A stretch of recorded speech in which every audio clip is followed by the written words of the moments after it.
रहीम अस्सलाम वालेकुम नादरीन, आप यूट्यूब चैनल देख रहे हैं। मैं इमरान खान हूँ। डोनाल्ड ट्रंप ने दो चार चीज़ों का इंडिया दे दिया। एक तो डोनाल्ड ट्रंप ने साफ कहा कि वो अब लड़ाई से निकलने वाला है और ईरान की जंग को वो कह रहा है 2 से 3 हफ्ते में ख़त्म करके अमेरिका वहाँ से चला जाएगा।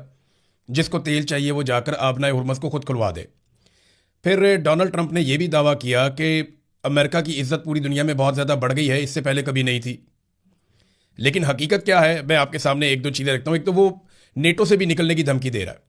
डोनाल्ड ट्रंप ने साफ कहा कि नेटो से निकलने के बारे में हम सीरियसली सोच रहे हैं और वजह यह है कि ये सारे कागजी शेर हैं, जब लड़ने का वक्त आया तो ये लड़ने के लिए आए नहीं।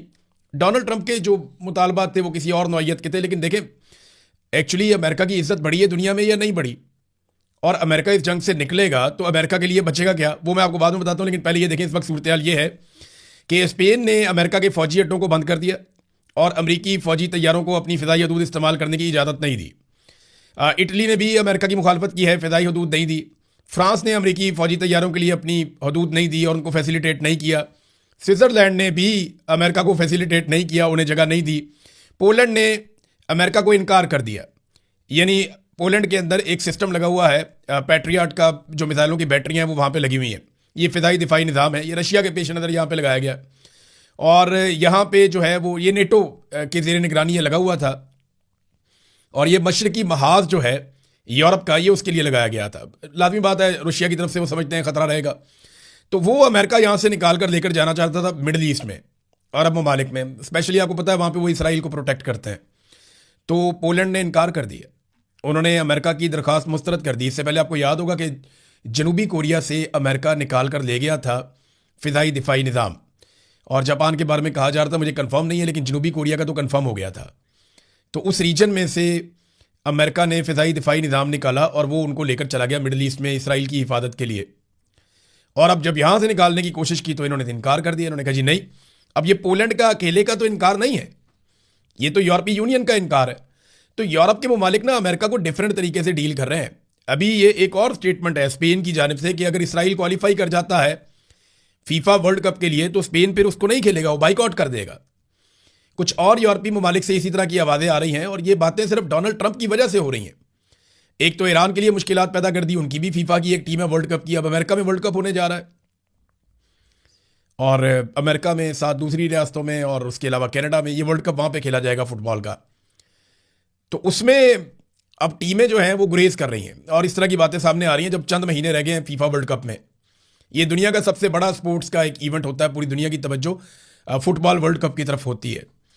तो इसमें जो डोनाल्ड ट्रंप ने किया यूरोप के साथ, ये यूरोपीय टीमें हैं जिनकी तरफ से मज़ीद इशारे मिल रहे हैं, यानी जो नॉर्वे, स्वीडन, फिनलैंड और डेनमार्क, इनके साथ किया अमेरिका ने, और जो ग्रीनलैंड लेने की उसके ऊपर कब्जा करने की जो धमकी दी, फिर जैसे टैरिफ लगाया अमेरिका ने इन सब के ऊपर और जिस किस्म की धमकियां दी गई, तो वो यूरोपीय टीमें भी अब सोच रही हैं कि जाके खेलना है या नहीं खेलना। तो खेल के ऊपर भी असर पड़ रहा है। हालांकि खेल के मैदान में ये चीज़ें नहीं होनी चाहिए, लेकिन डोनाल्ड ट्रंप ने इसका आगाज़ खुद ही किया ईरान के खिलाड़ियों के लिए एक धमकी अमेज बात करते हुए।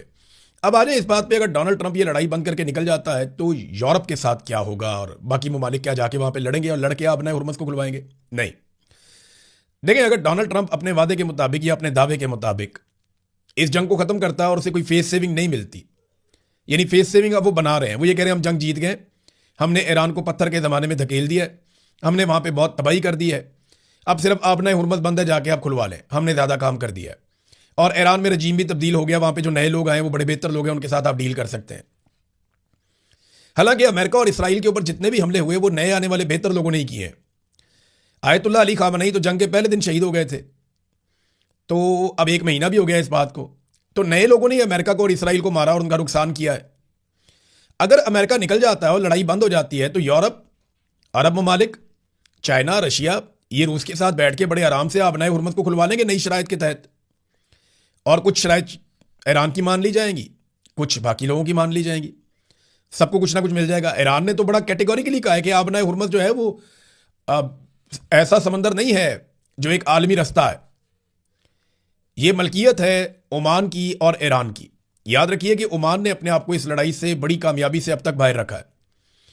उनकी जो क़यादत है, उन्होंने बड़ी समझदारी के साथ इस लड़ाई का हिस्सा बनने से गुरेज किया और सबसे सॉफ्ट टारगेट हो सकता था ईरान का या ईरानी हथियारों का ओमान, जो बिल्कुल सामने है, दिखाई देता है, लेकिन वहां पे ईरान ने कोई हमला नहीं किया।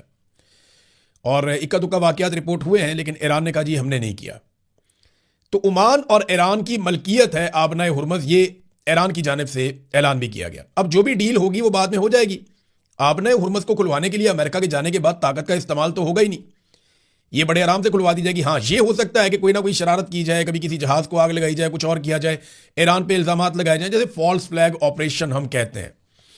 अच्छा, इस सारे माहौल में कि अमेरिका जंगबंदी करे, ईरान दबाव बढ़ाने के लिए लगातार हमले कर रहा है और तेज तरीन हमले कर रहा है, हमले करता चला जा रहा है। एक बहुत बड़ा दावा जो ईरान की जानिब से किया गया वो ये कि अमरीकी पायलट और लड़ाका तैयारों का जो अमला है वो सऊदी अरब में मौजूद था और वहां पे ईरान ने हमला कर दिया। और दावा यह किया है कि सऊदी अरब का एक इलाका है अल खरज, वहां पे 200 अमरीकी पायलटों और अमले की जो रिहाइश गाहें हैं वहां पे मिसाइलों और ड्रोन से उनको निशाना बनाया गया है। इस इलाके में अमेरिका का एवॉक्स तैयारा भी तबाह किया गया था, जो बड़ा महंगा, मैंने आपको बताया था पहले भी, लगभग $1 अरब का कोई बताता है कि $700 मिलियन का, तो बहुत महंगा बड़ा तगड़ा तैयारा था। और एयरफोर्स के लिए, किसी भी एयरफोर्स के लिए रीढ़ की हड्डी का काम करता है ये। तो हमले में कई दीगर अमरीकी तैयारों को भी उस वक्त नुकसान पहुंचा था। ये ब्रिगेडियर जनरल सैयद माजिद मूसवी हैं, इन्होंने ये दावा किया कि 200 के करीब अमरीकी पायलट और हमले के लोग वहां पे मौजूद थे एयरफोर्स के, उनके ऊपर ईरान ने अटैक किया और नुकसान किया है। अब ये नुकसान कितना है, हुआ भी या नहीं, इसकी तस्दीक आ जाएगी। देखिए, ईरान की जानिब से जो दावा आता है हम आपको बता देते हैं, जो अमेरिका और इसराइल का दावा होता है वो भी आपको बता देते हैं। फिर 24 से 48 घंटों के अंदर तस्दीक भी आ जाती है कि यह वाकया हुआ या नहीं हुआ। यह एक और बड़ा दावा है ईरान की जानिब से कि यह एक बड़ा हदफ है जिसको निशाना बनाया ईरान ने। इसके अलावा वो कहते हैं कि हमने यूएई के साहिली इलाके में अमरीकी मरीन्स की एक मीटिंग हो रही थी, उसको ड्रोन से निशाना बनाया और ये फौजी अड्डे से बाहर एक मीटिंग हो रही थी, ये भी एक दावा किया गया उनकी जानिब से। फिर बहरीन के करीब वो कहते हैं जी फौजी अड्डे के बाहर मौजूद अमरीकी 5th फ्लीट के हॉक एंटी ड्रोन निज़ाम को भी ड्रोन से तबाह कर दिया। तो दबाव डालने के लिए ईरान भी हमले कर रहा है, ऐसा नहीं है कि ईरान खामोशी से बैठा हुआ है।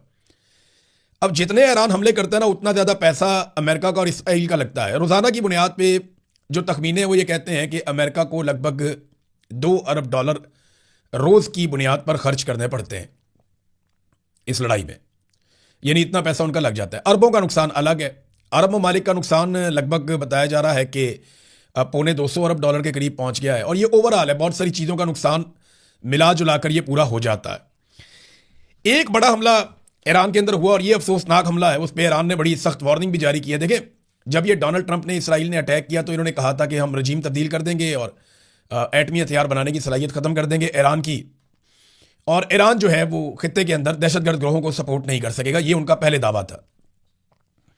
लेकिन फिर कभी बच्चियां कत्ल हो जाती हैं, कभी सियासी लीडर कत्ल हो जाते हैं, कभी मजहबी पेशवा कत्ल हो जाते हैं, और अब मामला यहां तक आ गया कि तवानाई के मराकज़ के ऊपर हमला शुरू हो गया, पावर स्टेशन के ऊपर हमले शुरू हो गए, अस्पतालों के ऊपर, स्कूलों के ऊपर, यूनिवर्सिटीज़ के ऊपर अटैक शुरू हो गए।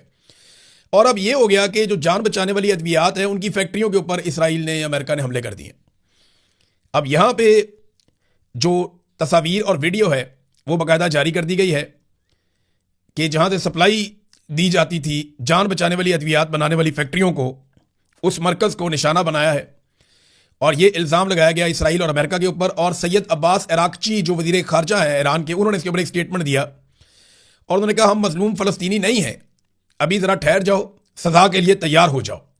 ये ईरानी वज़ीर ख़ारजा ने इसके ऊपर एक तंबीह जारी की है कि हम इसका जवाब देंगे, ऐसा नहीं है कि इसका जवाब आपको नहीं मिलेगा, हम फ़लस्तीन की तरह बेबस नहीं है। नाज़रीन, ट्रंप का निकलना इसलिए भी ज़रूरी है कि अमेरिका में जो ट्रंप की मकबूलियत है वो 33% तक रह गई है, यानी लगातार कम होते होते 33% तक रह गई है। यानी अभी वो कोई इलेक्शन जीतने की पोजीशन में नहीं है डोनाल्ड ट्रंप, इस वक्त तो नहीं है, मुस्तकबिल का आप कुछ कह नहीं सकते।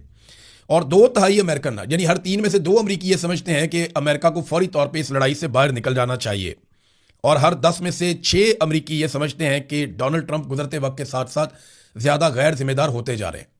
अमेरिकन मीडिया में कुछ ऐसे सर्वे भी चलाए गए जिनमें अमरीकियों की अक्सरियत डोनाल्ड ट्रंप की ज़हनी सलाहियतों पे सवालात उठा रही है, और वो ये कह रहे हैं कि डोनाल्ड ट्रंप ज़हनी तौर पे क्या नॉर्मल हैं और वो अमेरिका जैसे मुल्क को चलाने के काबिल हैं।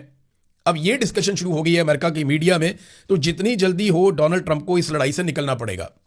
इसराइल के लिए 2 प्रॉब्लम क्रिएट हो गए। एक तो चाइना ने बड़ा कैटेगोरिकली ऐलान कर दिया कि लबनान के अंदर से इसराइल फौरी तौर पे निकल जाए, क्योंकि लबनान में भी बड़ा कत्लेआम हो रहा है, वहाँ पे जो ह्यूमन राइट्स वर्कर्स हैं या जो डॉक्टर्स हैं, तिब्बी अमला है, उनको लगातार निशाना बनाया जा रहा है, उनके ऊपर अटैक किए जा रहे हैं।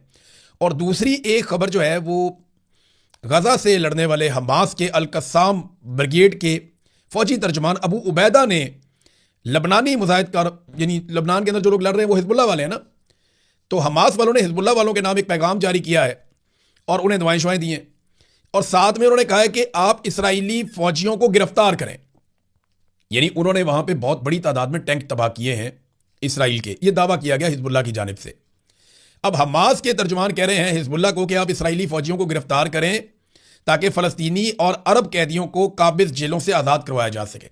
ये पहले भी इन्होंने यही किया था कि जब इसराइली गिरफ्तार हो जाते हैं ना, तो वो एक एक इसराइली के बदले में बहुत बड़ी तादाद में फ़लस्तीनियों को आज़ाद करते हैं।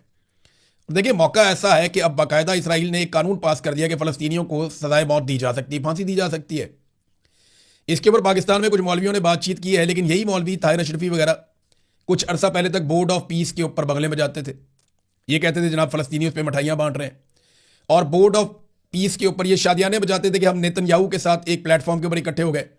आज ये उसी को जालिम और जाबिर कह रहे हैं और मुसलमान मुल्कों से अपील कर रहे हैं कि फ़लस्तीनियों का साथ दो। मस्जिद अक्सा के दरवाजे बंद है, बोर्ड ऑफ पीस बनने के बाद मस्जिद अक्सा के दरवाजे बंद हो गए, फ़लस्तीनियों का कत्लेआम एक अलग तरीके से शुरू हो गया।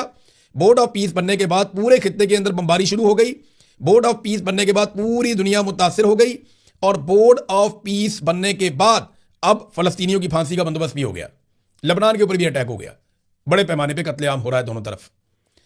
तो ये बोर्ड ऑफ पीस के ऊपर जो मौलवी उस वक्त ताशे बजा रहे थे और पाकिस्तान की उसमें शमूलियत को बड़ा एजाज करार दे रहे थे कि इसराइली वज़ीर आज़म नेतन्याहू के साथ हम बैठ जाएंगे तो ये बड़ा एजाज है, हम उन्हें कंट्रोल कर लेंगे।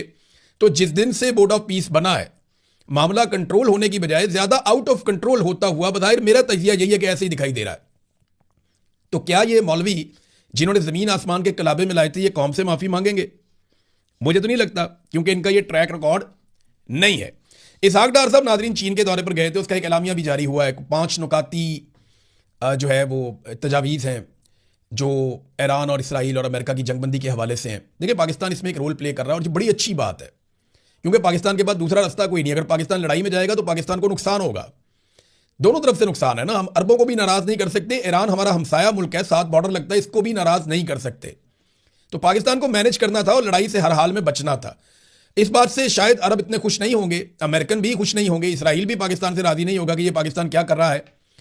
लेकिन जब चाइना गए इसहाक डार साहब, तो मेरे सोर्सेज ने 2 डिफरेंट सोर्सेज हैं जिनसे मैंने ये इन्फॉर्मेशन इकट्ठी की है। देखिए, मैं खबर पहले भी दे सकता था, लेकिन आई टुक माई टाइम, मैंने कई घंटे लिए इसके ऊपर और फिर मैंने मुख्तलिफ लोगों से बात की तो खबर एक और भी निकली है। चाइना ने तहफ़्फ़ुज़ात का इजहार किया है कि पाकिस्तान और अफगानिस्तान के बीच में जो चल रहा है, चाइना ने इस रीजन में अरबों डॉलर्स लगाए हैं। वो बेल्ट एंड रोड का अपना इनिशिएटिव लेकर चल रहा है, उसने ईरान में पैसा लगाया हुआ है, उसने अफगानिस्तान में पैसा लगाया हुआ है, पाकिस्तान में बेशुमार पैसा लगाया हुआ है। इस खित्ते के और ममालिक के अंदर सेंट्रल एशिया तक चाइना ने इन्वेस्टमेंट की हुई है, बांग्लादेश में पैसा लगाया हुआ है, श्रीलंका में पैसा लगाया हुआ है। तो वो नहीं चाहेगा कि यहां पे एक लड़ाई की नजर उसका पैसा हो जाए या उसके पैसे ज़ाया हों। अरबों डॉलर चाइना ने लगाए हुए हैं और अफगानिस्तान ने भी चाइना को ब्रीफिंग दी है, चीज़ें बताई हैं, और पाकिस्तान को चाइना ने फिर कहा है कि यह मामला बातचीत से हल किया जाए और जंग की तरफ ना जाएं। चाइना के तहफ़्फ़ुज़ात हैं। इससे पहले आपने देखा था कि सदर भी गए थे चाइना की एम्बेसी में, वहाँ पे उन्होंने एक दौरा भी किया था। ये मामला उस तरह नहीं है जैसे आपको दिखाई देते हैं। चाइना की एक आदत है, बहुत सारे लोगों के पट्टे खोल दिए गए हैं। जनाब इमरान रियाज ने खबर दी